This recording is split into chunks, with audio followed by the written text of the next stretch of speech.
ಇನ್ನು ಮಾಜಿ CM BS Yediyurappa ಅವರಿಗೂ ಕೂಡ ಇವತ್ತು ಮಹತ್ವದ ದಿನ. ಮಾಜಿ ಸಿಎಂ ಬಿಎಸ್ ಯಡಿಯೂರಪ್ಪ ಅವರಿಗೂ ಕೂಡ ಇವತ್ತು ಮಹತ್ವದ ದಿನ. ಪೋಕ್ಸೋ ಪ್ರಕರಣದ ತೀರ್ಪು ಕೂಡ ಇವತ್ತೇ ಪ್ರಕಟ ಆಗುತ್ತೆ. ಪೋಕ್ಸೋ ಕೇಸ್ ರದ್ದು ಕೋರಿದ್ದಂತಹ ಅರ್ಜಿಯ ತೀರ್ಪು ರದ್ದಾಗುತ್ತಾ ಅಥವಾ ಇಲ್ವಾ? ಇವತ್ತು ಬೆಳಗ್ಗೆ 10:30ಕ್ಕೆ ಹೈಕೋರ್ಟ್ನಲ್ಲಿ ತೀರ್ಪು ಪ್ರಕಟ ಆಗುತ್ತೆ. ವಾದವನ್ನ ಆಲಿಸಿ ಹೈಕೋರ್ಟ್ ನ್ಯಾಯಮೂರ್ತಿಗಳು ತೀರ್ಪನ್ನ ಕಾಯ್ದಿರಿಸಿದ್ದಾರೆ. ಇವತ್ತು ನ್ಯಾಯಮೂರ್ತಿ ನಾಗಪ್ರಸನ್ನ ಅವರಿದ್ದಂತಹ ಒಂದು ಪೀಠದಿಂದ ಆದೇಶ ಪ್ರಕಟ ಆಗೋದು. ನಿರೀಕ್ಷಣಾ ಜಾಮೀನು ಬಗ್ಗೆಯೂ ಕೂಡ ಇವತ್ತೇ ತೀರ್ಮಾನ ಆಗುತ್ತೆ. ಈಗಾಗಲೇ ದೋಷಾರೋಪ ಪಟ್ಟಿಯನ್ನ ಸಿಐಡಿ ಸಲ್ಲಿಕೆ ಮಾಡಿದೆ. ಪ್ರಕರಣದ ಆದೇಶವನ್ನ ನ್ಯಾಯಮೂರ್ತಿ ನಾಗಪ್ರಸನ್ನ ಅವರು ನೀಡುತ್ತಾರೆ. ಸದಾಶಿವನಗರ ಠಾಣೆಯಲ್ಲಿ ದಾಖಲಾಗಿದ್ದಂತಹ ಪೋಕ್ಸೋ ಕೇಸ್ ಇದು. ಇವತ್ತು ಬಿಎಸ್ ಯಡಿಯೂರಪ್ಪ ಅವರಿಗೂ ಕೂಡ ಒಂದು ರೀತಿಯಲ್ಲಿ ನಿರ್ಣಾಯಕ ದಿನ.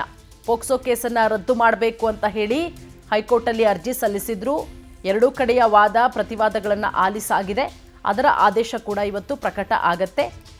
ಮತ್ತಷ್ಟು ಅಪ್ಡೇಟ್ ಕೊಡ್ತಾ ಹೋಗ್ತಾರೆ ನಮ್ಮ ಪ್ರತಿನಿಧಿ ದೀಪಾ. ಒಂದು ಕಡೆ ದೀಪಾ, ಸಿಎಂ ಸಿದ್ದರಾಮಯ್ಯ ಅವರಿಗೂ ಕೂಡ ಇವತ್ತು ನಿರ್ಣಾಯಕವಾದಂತಹ ದಿನ ಮೂಡ ಕೇಸ್ಗೆ ಸಂಬಂಧಪಟ್ಟಂತೆ. ಮತ್ತೊಂದು ಕಡೆ ಮಾಜಿ ಸಿಎಂ ಯಡಿಯೂರಪ್ಪ ಅವರಿಗೆ ಈ ಪೋಕ್ಸೋ ಕೇಸ್ ವಿಚಾರಕ್ಕೆ ಸಂಬಂಧಪಟ್ಟಂತೆ ಎಷ್ಟೊತ್ತಿಗೆ ಆದೇಶ ಪ್ರಕಟ ಆಗತ್ತೆ, ಈ ಬಗ್ಗೆ ಸದ್ಯಕ್ಕೆ ಅಪ್ಡೇಟ್ ಏನು ಸಿಗ್ತಾ ಇದೆ ದೀಪಾ?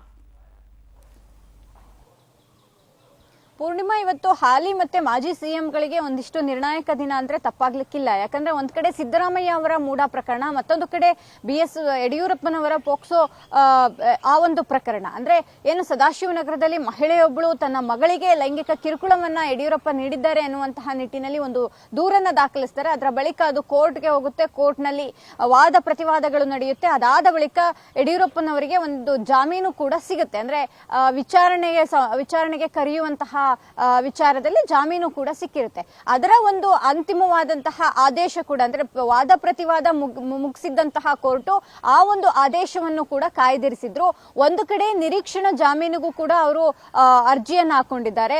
ಮತ್ತೊಂದು ಕಡೆ ಅರ್ಜಿಯನ್ನ, ಅಂದ್ರೆ ಈ ಒಂದು ಪೋಕ್ಸೋ ಅರ್ಜಿ ಏನಿದೆ, ಅಂದ್ರೆ ಆ ಪ್ರಕರಣಕ್ಕೆ ಸಂಬಂಧಿಸಿದಂತೆ ಅರ್ಜಿ ಏನಿದೆ ಅದನ್ನು ಕೂಡ ರದ್ದು ಮಾಡಬೇಕು ಅನ್ನುವಂತಹದ್ದು. ಮಗದೊಂದು ಕಡೆ ಈ ಒಂದು ಪ್ರಕರಣಕ್ಕೆ ಈ ಒಂದು ಪ್ರಕರಣದ ಅಂತಿಮ ಆದೇಶ ಏನಿದೆ, ಅಂದ್ರೆ ಮೂರು ಅಂಶಗಳನ್ನು ಇಟ್ಕೊಂಡು ಇವತ್ತು ಆದೇಶವನ್ನ ಹೊರಡಿಸಿರುವಂತಹದ್ದು. ಒಂದು ನಿರೀಕ್ಷಣಾ ಜಾಮೀನು, ಮತ್ತೊಂದು ಅರ್ಜಿ ರದ್ದು ಮಾಡಬೇಕು ಅನ್ನುವಂಥದ್ದು, ಬಗದೊಂದು ಈ ಒಂದು ಪ್ರಕರಣಕ್ಕೆ ಸಂಬಂಧಿಸಿದಂತಹ ಫೈನಲ್ ಆದಂತಹ ಆದೇಶ. ಹಾಗಾಗಿ ಅದು ಕೂಡ ಇವತ್ತೇ ಇದೆ. ಒಂದು ರೀತಿ ಕಾಕತಾಳೀಯ ಅನ್ನುವಂತೆ ಅದನ್ನು ಕೂಡ ಮೂಡ ಪ್ರಕರಣದ ಜಡ್ಜ್ ಅಂದ್ರೆ ನಾಗಪ್ರಸನ್ನ ಅವರೇ ಕೂಡ ವಾದ ಪ್ರತಿವಾದವನ್ನ ಆಲಿಸಿದ್ರು. ಹಾಗಾಗಿ ಆ ಒಂದು ವಿಚಾರವಾಗೂ ಕೂಡ ಇವತ್ತು ಆದೇಶ ಹೊರಬೀಳುತ್ತೆ. ಹಾಗಾಗಿ ಎರಡೂ ಸಿಎಂಗಳ ಭವಿಷ್ಯ ಇವತ್ತು ನಿರ್ಧಾರ ಆಗ್ತಾ ಇರುವಂತಹದ್ದು. ಯಾರಿಗೆ ರಿಲೀಫ್ ಸಿಗುತ್ತೆ, ಇನ್ಯಾರಿಗೆ ಒಂದು ರೀತಿಯಾದಂತಹ ಕಾನೂನು ಸಂಕಷ್ಟ ಎದುರಾಗುತ್ತೆ ಅನ್ನುವಂತಹದ್ದು ಕೂಡ ಕಾದ್ ನೋಡ್ತಾ ಇದ್ದಾರೆ ಜನ.